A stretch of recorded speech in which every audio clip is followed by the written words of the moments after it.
was putting together this list of books I want to read over the summer, I was trying to think of light, happy, fun books because it's summertime. But for the past few weeks in Denver, it's been gloomy, rainy, cold, not summery. And so that was sort of the spirit that I had as I was looking at my shelves. I also just filled my quota of lighthearted romance books for the year. I read one, and that's enough for me. So what I've done with this list, I've kind of split it up into heavy hitters over here. Over here we have our palette cleansers, medium to light hitters, a bit less taxing on the old cerebellum.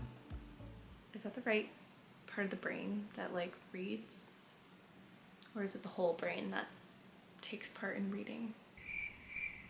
The old brain. So let's start with this pile. First, we have a book that I started last summer and then just randomly put down, and that's The Kingdoms by Natasha Pulley. The start of this book was very good. I just kind of lost interest. Maybe it's because I hit a part of the book where they're on a ship. I'm not sure if I fully loved ship nautical stories, but I do want to finish it because the premise is so interesting and I did like the writing. The Kingdoms by Natasha Pulley is about a man who not wakes up, he has this moment in time. I think he's leaving the train. Yeah, he's stepping off a train and he just immediately forgets everything about his life, and he doesn't know why he's there. He doesn't know who he is. He has no memory up until just that point in time, leaving the train. And things feel off to him, like his life doesn't feel like his. So then, as he's trying to kind of pick up the pieces of his life and get a hold of himself, he receives this postcard that's kind of mysterious. So he kind of goes on an adventure to figure out what's going on. Why can't he remember his life? Who is this person who sent him a postcard? And in this world, it's kind of an alternate reality. Basically, the French kind of took over. So writing in English is illegal and the postcard is written in English. So he's kind of like, whoa. And then London is ruled by the French, and then Scotland is rebel owned. Extremely interesting, a little bit of like time, is it sort of time travel? Time twisting alternative history. So, very interesting premise. I'm on page 166. I don't know if I'll have to restart it or go back a little bit just to remember exactly like the context of what was going on. But yes, I would like to finish this. So that's that one. The next book I'd like to read this summer is a fantasy book. It's called Aspects by John M. Ford. He was a sci-fi and fantasy writer. This was the last work that he was finishing up when he unfortunately passed away in the mid-2000s. He was a favorite author of Neil Gaiman and Robert Jordan, and he's won some awards. On the book sleeve this says, John M. Ford wrote a novel of fantasy and magic unlike any other. Politics and abdicated kings, swords and sorceress, machine guns, divination and ancient empires. Finally, Aspects is here. The rest of the summary on the sleeve doesn't really give you a great idea of what's going on. It introduces you to a couple of different characters, but other than that, there's not really a plot summary. I feel like you kind of go into this one without a lot of context. So I'm very excited for this. Would love to read it over the summer. I think it'll just be a great standalone fantasy to enjoy in the warmer months of the year. Another fantasy that I'd like to read this summer is Raybearer by Jordan Ifueco. This is, I thought it was a standalone, but I think there's actually a sequel, so it's like a duology. I think it's young adult, which I really don't read very much of. This is one of 2 young adult books that I actually own physically on my shelves. So they're kind of hard to come by around here in this house. But this one looked really intriguing. I saw this on Reagan's channel, Peruse Project, and she really enjoyed this. This one sounds very good. This is epic fantasy. So we're following this young girl. She's raised by this mysterious woman, and once she grows up a little bit, this mysterious woman gives her a task to kill the crown prince. That's sort of the main premise, and the girl has to decide whether she's going to follow through with that task given to her or if she's going to decide something else for her life. With extraordinary world building and breathtaking prose, Raybearer is the story of loyalty, fate, and the lengths we're willing to go for the ones we love. This sounds really good, and I'm excited to give it a try. I would also love to continue the First Law trilogy by Joe Abercrombie. I read the first book a couple months ago, and I liked it. It was an enjoyable read. So I picked up the second book, Before They Are Hanged. I've talked briefly about this series and it's also pretty popular, so you can look up better summaries than I could give you. But this is grim fantasy, very dark, kind of gritty, violent, morally gray characters. We're following a couple of different people, but I wish there was a map at the beginning of these books. If there is a map for this series somewhere, please let me know, because that would be very helpful. The first book was very character heavy, understanding who these people are and the politics and the dynamics between people within the capital, or kind of the main city, and also across the entire land. There's people at war. All of that was very important to learn during the first book, and then I feel like this second book is going to pick up into the quest that was introduced at the very end of the first book. So yeah, super excited to get to this summer. I'm very curious to see whether this quest is more interesting and more captivating for me, or if I liked book one with just kind of character politics, walking around the city type of like Game of Thrones vibes. We'll see how this one goes. Okay, a couple other medium to light hitters before we get to our heavy hitter books. I would really like to read Zone 1 by Colson Whitehead this summer. This was one that we just picked up recently in New York City, and it's like a zombie apocalypse war sort of book set in New York City, and it just sounds so interesting. It says we're following this guy named Mark. He's part of this like civilian unit that's cleaning Lower Manhattan after like zombies have taken over. And the last sentence of the summary is, and then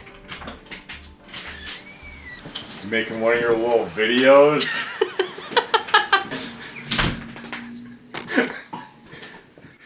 Is this thing on?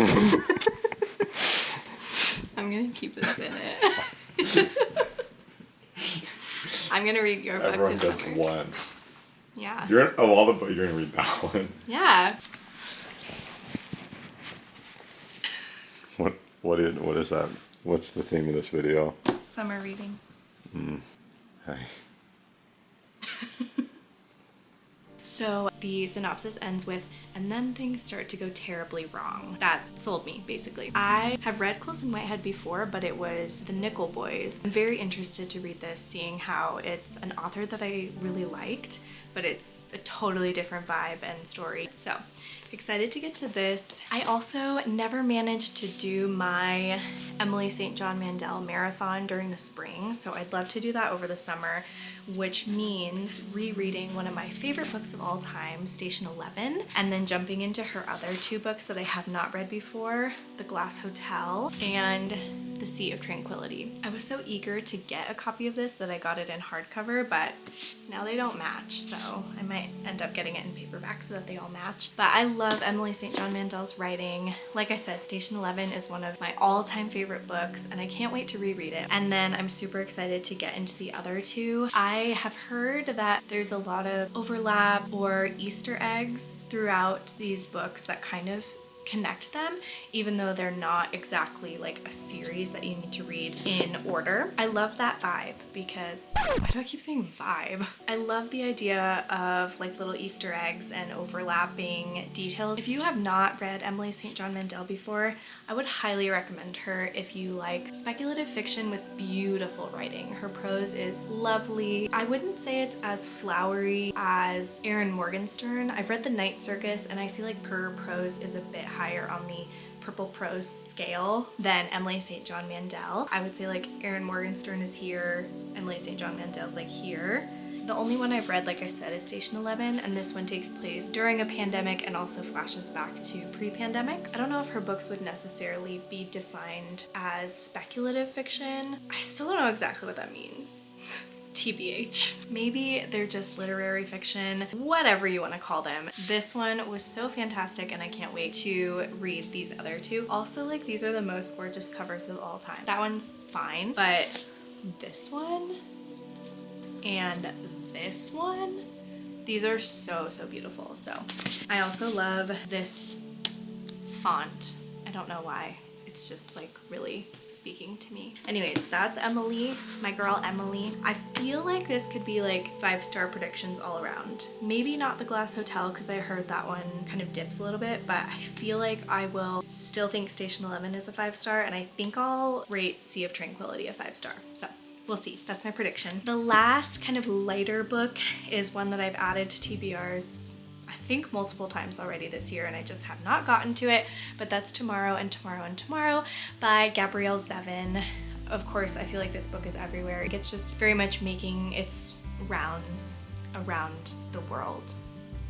Did that make any sense? You have probably heard about this one before, and I really don't know much about it except for the simple premise that it's basically following 2 friends from childhood into adulthood, and they work together to build video games, and it follows their company, their business, and their friendship and relationship over the years. So I've heard this is great. I think it's probably like 70-30 good feedback to meh feedback that I've heard. Definitely curious about it. It seems like most people like it, but then of course there's like the occasional person that doesn't love it, and I feel like sometimes I really don't like books that are hyped up a lot. Maybe I'll love this.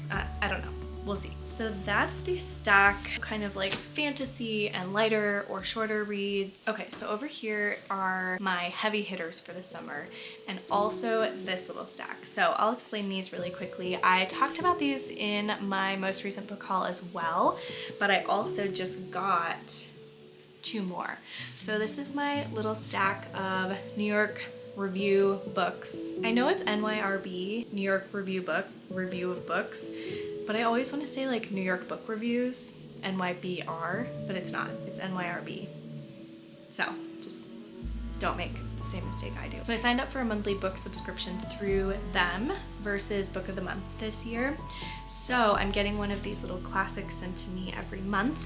Actually, the only one in this stack not from the book club is Stoner by John Williams. I actually picked this one up at a Barnes & Noble. So this was not from the book club, but it's the same style, which I just absolutely love these. I want all of my shelves filled with these books. I don't think I'll get to all of these this summer, but I pulled them all out because I just want to keep them top of mind for adding into each month. What I love about this monthly book subscription is that these are kind of obscure books or novellas. They're just kind of like not your typical pick. Like, it's not like Charles Dickens or Dostoevsky. It's just kind of opening my eyes to writers that I've never heard of before, and a lot of translated works as well. Like I mentioned, I got Stoner from Barnes & Noble and not from the book club, but I would really like to read this summer. I have heard fantastic things about this. I'm really excited to get to this. This is also a 5-star prediction for me. My friend Josh is helping me be more comfortable on camera by staring at me from behind the camera. I think it's helping. So definitely want to get to this one this summer just because I've heard such great things about it. Then from the New York Review of Books book club so far this year, On the Marble Cliffs by Ernst Junger, The Liar by Martin Hansen, The Fawn by Magda Szabo, and The Hive by Camilo Jose Cela. I don't know if I will read all of these this summer, but I would like to get to at least a couple of them just to kind of stay on top of the books that I'm getting monthly from them. I think I talked about these more in depth in my recent book haul video, so I won't go through all of them right now, but very excited about these. I think all of these are translated. Yes, we've got a German, Danish, a Hungarian, and a Spanish book. So that's very exciting. So hopefully I will get to a couple of these this summer. I put them in the heavy hitters pile just because they are translated works and most of them are sort of in that classic range. So I just feel like they'll take a lot more brain power despite being pretty short. So that's all I have to say about those, really. Next heavy hitter is The Little Friend by Donna Tartt. I am obsessed with Donna Tartt. The Secret History is one of my favorite books of all time. I love it so much and I want to read her books in in order of publication date. So her second novel is Little Friend. I have heard that a lot of people don't like this one as much as The Secret History or The Goldfinch, but my sister just read this and she loved it pretty much exactly as much as The Secret History. That gives me a little bit of hope that I will like it as much as The Secret History too. The interesting thing about this one is that it's taking place, it's kind of centering a family and the death of a child versus the university setting of The Secret History. This book also has great flop, which just makes it all the more better. More better? Oh no, my battery! Okay, be right back for the final books. We're back. I have 3 more books to talk about, my heavy hitters for the summer. The first one is Great Circle by Maggie Shipstead. All 3 of these are on my most intimidating books I own list. So if I complete all 3 of these during the summer, that would feel pretty amazing. Hopefully that happens. Great Circle by Maggie Shipstead is following a woman who is a pilot in like the early 20th century, and then the woman playing her in a movie like a century later. So it follows both of those timelines. Excited to get to this. I'm sure I'm going to love this, but I just definitely feel like it's going to be a heavy hitter for the summer. It's almost 600 pages and it's also just very heavy and dense and emotional. So I'm very excited for this one. This one also has great flop, and I feel like this is just a good book to read like at the park or by a pool. That's probably where I will be reading this. Okay, the last 2 books, I have already started both of them and I'm very, very excited. I feel like they also have the potential to be like all-time favorites. So the first one, of course, is Middlemarch by George Eliot. I did start this in March because I felt very determined to read Middlemarch in March. Things just got super hectic during that month that I ended up just putting it to the side. I did make it about 100 pages through and I'm really, really liking it so far. I would say the complexity of the language is like, for my brain, maybe a step or 2 above Jane Austen. It sometimes takes me a couple of run-throughs of paragraphs or sentences for me to like fully comprehend what's going on. There's also a lot of characters, so it's just like a lot to keep track of, but I'm really liking this so far. I think I want to just really take my time with this one and the next book during the summer, probably take multiple months to get through them, but I'm very, very excited to continue with this one. I think it's very promising. To give you like a brief explanation of this one, it's pretty much just this town in 19th century, and it just explores a bunch of people in this town as, you know, life changes there, social dynamics and family dynamics changing and new relationships forming and all of that good stuff. So far in the first 100 pages we're following some sisters, and one of them is getting set to marry somebody who was kind of an unexpected pick for her. Really like it so far. I think I'm just gonna, like I said, make sure to take my time with it and really absorb it, chew it, and digest it well. So that's Middlemarch. The last book on my summer TBR is the heaviest hitter on the list, that is for sure. I have started it, I'm like 25 pages in. I'm already annotating and I am nervous but excited about it. So that is Infinite Jest by David Foster Wallace. I did buy a new copy of this recently just because the one that we own that Frank read is kind of falling apart, so I just wanted to be very careful. I basically have my own copy now. I feel like when I talked about this in my most intimidating book video, I like had no idea what to say about the plot because I knew nothing about it, but I'm starting to learn more and more about it and get a feel for what is to come. There are a ton of different characters and a ton of different plot lines going on in this book, but basically from the back it says like it mainly takes place in an addict's halfway house and a tennis academy.